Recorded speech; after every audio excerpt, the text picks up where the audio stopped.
You want a war, Karen? You just declared it. The second those words left my mouth, I knew there was no going back. Karen gave me that smug little smile she always wore, like she'd just solved world peace by inventing a new type of parking ticket. She adjusted her sunglasses and waved her clipboard at me like it was a royal decree.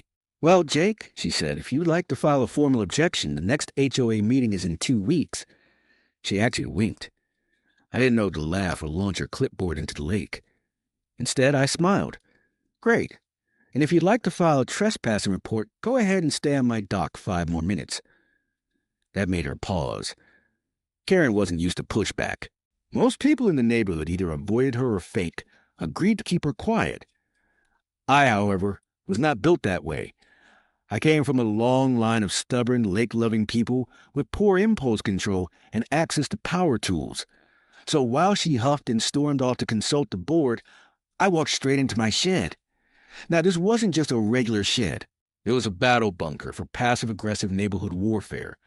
I had everything from industrial-grade floodlights to duck call speakers that could scare a raccoon into early retirement. But today I didn't need all that. I just needed a chain, a speaker, and an extension cord. By the time Karen and her clipboard minions returned, I had already chained the dock entrance, hung a private property, no trespassing sign, set up a massive Bluetooth speaker with Ride of the Valkyries, queued up the partygoers were arriving. Confused moms holding cupcakes. Kids in floaties.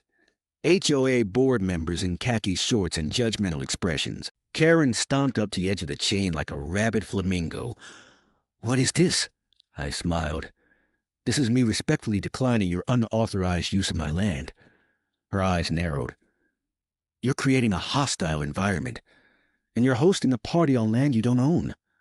Karen turned to her crowd. "Everyone stay calm. He'll come to his senses." Then she turned back to me with a dramatic sigh.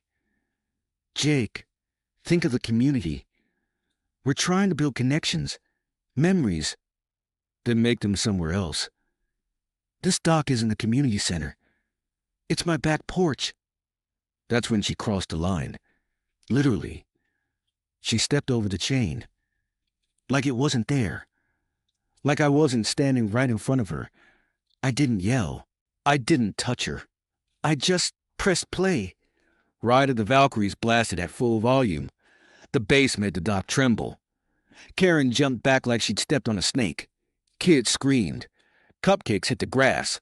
One HOA member spilled lemonade on his sockless boat shoes and shouted something about property values. Then came the sprinklers. Oh yeah, forgot to mention, I had installed motion-triggered lawn sprinklers last week. They were still a little sensitive. They fired up with a hiss and soaked everyone within 15 feet. Karen screeched.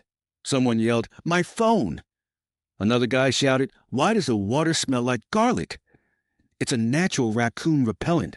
Long story. Karen turned to me, dripping wet, sunglasses crooked, holding her limp clipboard like it had betrayed her. "This is not over," she yelled. And then she slipped on a wet patch of grass and fell, slow motion, right into the cooler full of sparkling grape juice. Everyone gasped. I sipped my coffee and whispered, "Checkmate." The aftermath later that evening, the dock was peaceful again. Just me, a fishing pole, and the distant sound of someone power-washing grape juice off a clipboard. 2 days later, a letter showed up in my mailbox, not from Karen, but from the county property board.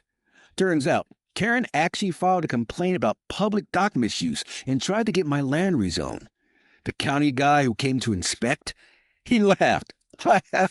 "This dock," he said, squinting at the lines on the property map. "This dock is yours, man. She's way out of bounds." I offered him coffee. We sat on the dock, watched the sunset. And Karen? She hasn't said a word to me since. Though rumor has it she tried to throw the next HOA party in someone else's backyard and got chased off by a golden retriever. Karen stumbled down the road, mascara running, muttering things like, "He'll regret this. This is war." "Sure, Karen. Go draft your troops. I'll be over here, fishing with fog effects and Metallica." I thought it was over. But Karen? She wasn't done yet. The very next morning, I saw her out front, wearing what can only be described as battle-ready yoga gear, pacing with her phone pressed so hard to her face, I'm surprised it didn't fuse to her cheek. 10 minutes later, a code enforcement officer pulled up in a beige SUV. I was on my porch with coffee and binoculars. I like to stay informed. The guy got out, looked around, nodded politely, and knocked on my door. "Mr. Jake?" "Yep, that's me.